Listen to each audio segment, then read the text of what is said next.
Friends, Radhika টিপসে আপনাদেরকে স্বাগতম।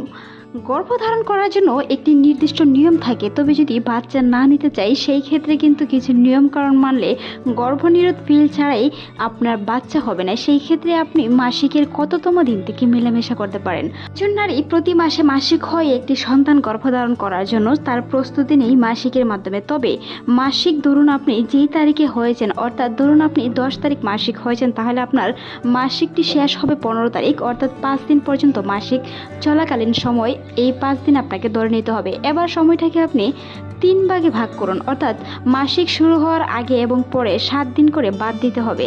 10 তারিখ শুরু হলে 7 দিন আগের তারিখ হলো 3 তারিখ, আবার 15 তারিখ শেষ হলে 7 দিন পর হলো সেটি হচ্ছে 22 তারিখ। আবার সেই 22 তারিখ থেকে প্রথম যে আপনি পিরিয়ড হয়েছেন তার লাস্ট পর্যন্ত তারিখটি হিসাব করে আবার 7 দিন মাইনাস করার পর যখন আপনার মধ্যস্থ সময়টা বেঁচে যাবে, সেই সময়টার মধ্যে অনেক নারীর পিরিয়ড হয়ে থাকে। সেই সময় মেলামেশা করার ক্ষেত্রে অনেকটা গর্ভধারণের চান্স বেড়ে যায়। এখন আসেন আপনার মূল কথায়, অর্থাৎ কখন মেলামেশা করলে সন্তান হওয়ার সম্ভাবনা খুবই কম থাকে। বিশেষজ্ঞরা বলে থাকেন একজন মায়ের যখন ডিম্বস্ফোটন হয় আর ওই ডিম্বাণুর সাথে শুক্রাণু মিলিত হয়, সেই ক্ষেত্রে কিন্তু গর্ভধারণ হয়ে থাকে। যদি আপনি ডিম্বস্ফোটনের কয়েকদিন আগে, অর্থাৎ 3 থেকে 5 দিন আগে সহবাস করে থাকেন, সেই ক্ষেত্রে কিন্তু গর্ভধারণের সম্ভাবনা খুবই কম থাকে, একেবারে নাই বললেই চলে। মনে রাখতে হবে ডিম্বস্ফোটন অন্ততপক্ষে 5 দিন বা 3 দিন আগেও যদি সহবাস করে থাকেন, সেই ক্ষেত্রে কিন্তু আপনার জরায়ুর মাধ্যমে শুক্রাণু বেঁচে থাকতে পারে, যেটি ডিম্বাণু ফুটনের সাথে সাথেই কিন্তু মিলিত হয়ে সন্তান ধারণ সম্ভব হতে পারে। তাই পিরিয়ডের অন্ততপক্ষে 5 দিন যাওয়ার পর আপনি পিরিয়ডের তারিখ থেকে ধরে অন্ততপক্ষে 5 দিন বাদে 3 থেকে 4 দিন সহবাস করতে পারেন। সেই ক্ষেত্রে কিন্তু গর্ভধারণের সম্ভাবনা খুবই কম থাকে। সেই ক্ষেত্রে আবার লাস্ট টাইম যে আপনার পিরিয়ডের তারিখটি পরবর্তী রয়েছে, সেই তারিখ থেকে 7 দিন মাইনাস করে সেই 7 দিনের তম আপনি সহবাস করতে পারেন। সেই ক্ষেত্রেও কিন্তু সন্তান ধারণের সম্ভাবনা খুবই কম থাকে। যদি আপনি গর্ভধারণ করতে না চান বা বাচ্চা নিতে না চান, সেই ক্ষেত্রে আপনি ডিম্বস্ফোটনের আগে মেলামেশা করতে পারেন, কিংবা ডিম্বস্ফোটনের পর যখন আপনি ডিম্বাণুটি আবার নিষিদ্ধ না হয়ে মাসিকের জন্য প্রস্তুতি নেই তার কয়েকদিন পরে সহবাস করতে পারেন। সেই ক্ষেত্রে গর্ভধারণের সম্ভাবনা খুবই কম থাকে। যখন আপনি বাচ্চা নিতে চাবেন, সেই ক্ষেত্রে কিন্তু আপনার 7 দিন, প্রথম 7 দিন বাদ দিয়ে, এমনকি পিরিয়ডের লাস্ট ডেটের 7 দিন বাদ দিয়ে মধ্যস্থ যে সময়গুলো থাকে, অর্থাৎ মধ্যস্থ সময়ে যে দিনগুলো থাকে, সেই দিন যদি মেলামেশা করেন, সেই সময় ডিম্বস্ফোটন হয়, তখন কিন্তু আপনার গর্ভধারণ দ্রুত হবে। তাই গর্ভধারণ করতে না চাইলে অবশ্যই পিরিয়ডের 5 থেকে 7 দিন বা 9তম দিন পর্যন্ত সহবাস করতে পারেন, তারপর বন্ধ করে দিতে হবে।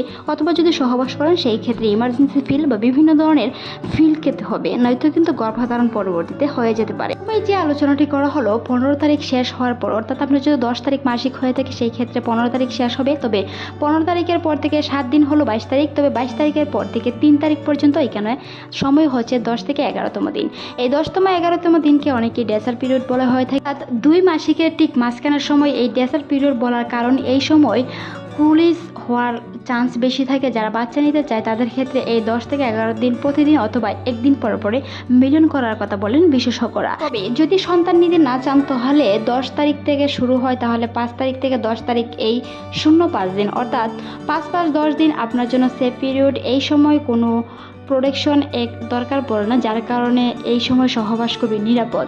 কিন্তু এই নিয়ম বা সাইকেল ঠিক একই মেয়ে মহিলাদের জন্য প্রযোজ্য, তাদের জন্য পিরিয়ড রেগুলার হয়, তাদের জন্যই সেটি প্রযোজ্য। কিন্তু এই নিয়ম বা সাইকেলটি শুধু রেগুলার মাসিক যারা হয় তাদের ক্ষেত্রেই এই নিয়মাবলীটি নির্ধারিত রয়েছে। যদি অনিয়মিত মাসিক হয়ে থাকে, তাহলে এই সাইকেল নিয়ম তাদের জন্য নয়। যদি আপনার অনিয়মিত মাসিক হয়ে থাকে, সেই ক্ষেত্রে বিশেষজ্ঞের সাথে কথা বলে দেখতে হবে বাচ্চা নিতে না চাইলে কখন সহবাস করা আপনার জন্য নিরাপদ, এমনকি আপনার ওভুলেশন টাইম বা বিভিন্ন ধরনের সমস্যার কথা আপনার বিশেষজ্ঞের সাথে খোলামেলাভাবে বলতে পারেন। মাসিকের ঠিক কতদিন পরে মেলামেশা করলে গর্ভধারণের সম্ভাবনা সবচেয়ে কম, তা সঠিক ও নির্দিষ্ট করে বলা খুবই কঠিন। এটা বেশিরভাগ সময় নির্ভর করে একজন নারীর মাসিক সাইকেলের উপর, সে কতদিনে মাসিক হচ্ছে বা তার মাসিক সাইকেল নিয়মিত কিনা তার উপর কিন্তু নির্ভর করে থাকে। একজনের ক্ষেত্রে 35 দিন হতে পারে মাসিক, কারো ক্ষেত্রে 30 দিন হয়, কারো ক্ষেত্রে 28 দিন হয়, কারো ক্ষেত্রে 25 দিন হয়, কারো ক্ষেত্রে 22 দিন পর্যন্ত হতে পারে। তবে যদি 22 দিনের আগেই আবার পরবর্তী মাসিকটি হয়ে যায় তাহলে কিন্তু সেটি অনিয়মিত মাসিক। যদি আপনার মাসিকটি 22 দিন বা 25 দিনের পরে হয় তাহলে সেটি নিয়মিত মাসিক ধরা হয়ে থাকে। আর তবে যদি 28 থেকে 35 দিনের ভিতরে মাসিক না হয় তাহলে কিন্তু সেটি অনিয়মিত মাসিক হয়ে থাকে, কারণ একই মাসে পরবর্তীতে সেটি আপনার দ্বিতীয় মাসে চলে যায়। দ্বিতীয় মাসে চলে যাওয়ার কারণে কিন্তু সেটি অনিয়মিত মাসিক ধরা হয়ে থাকে। সেই ক্ষেত্রে আপনার বিশেষজ্ঞের সাথে পরামর্শ করে দেখতে হবে। তবে সবচেয়ে ভালো সম্ভাবনা কিংবা সবচেয়ে ভালো ও নিরাপদ পজিশনই হচ্ছে গর্ভনিরোধ পিল খাওয়া।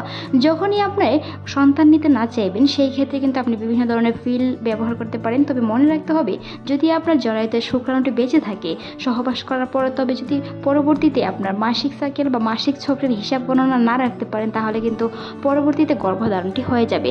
তাই অবশ্যই গর্ভধারণ করতে না চাইলে বিভিন্ন ধরনের পিল ব্যবহার করার চেষ্টা করুন, বিভিন্ন ধরনের গর্ভনিরোধ পদ্ধতি ব্যবহার করার চেষ্টা করুন। ও গর্ভধারণের ঝুঁকি কমাতে মাসিকের পর অপেক্ষা করুন। মাসিকের প্রথম দিন থেকে মাসিক শেষ হওয়ার পরও অন্তত 7 থেকে 10 দিন অপেক্ষা করুন। এই সময়ে যৌন মিলন করে গর্ভধারণের ঝুঁকি কম থাকে, কারণ এই সময়ের পর ডিম্বাণু নিষিদ্ধ হওয়ার সম্ভাবনা খুবই কম থাকে। সেই নিয়ম বা নির্দেশনাগুলো মেনে যদি সহবাস করা যায় সেই ক্ষেত্রে কিন্তু গর্ভধারণের সম্ভাবনা খুবই কম থাকবে। তাই নিরাপদ পজিশনের জন্য অবশ্যই পিল বা অন্য কোনো গর্ভনিরোধ পদ্ধতি ব্যবহার করার চেষ্টা করুন। শারীরিক এবং মানসিক দিকে সুস্থ রাখতে অনেকটা সহায়তা করে, কারণ সেটি একটি চিন্তার কারণ যেটি আপনার মানসিকভাবে প্রেশার আসতে পারে, বিভিন্ন ধরনের অনেক সমস্যা হতে পারে শরীরের উপর, বিভিন্ন ধরনের গর্ভনিরোধ ব্যাখ্যাটি নিয়ে বিভিন্ন ধরনের দুশ্চিন্তা ভুগতে পারেন। তাই জীবনের ঝুঁকি ও মান কমাতে অবশ্যই গর্ভনিরোধ পিল ব্যবহার করার কথা বলেন বিশেষজ্ঞরা।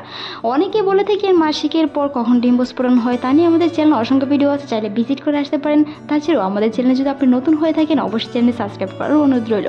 সেই সাথে সাথে আপনার মূল্যবান মতামত অবশ্যই জানান। ভিডিওটি এতক্ষণ দেখার জন্য অসংখ্য ধন্যবাদ।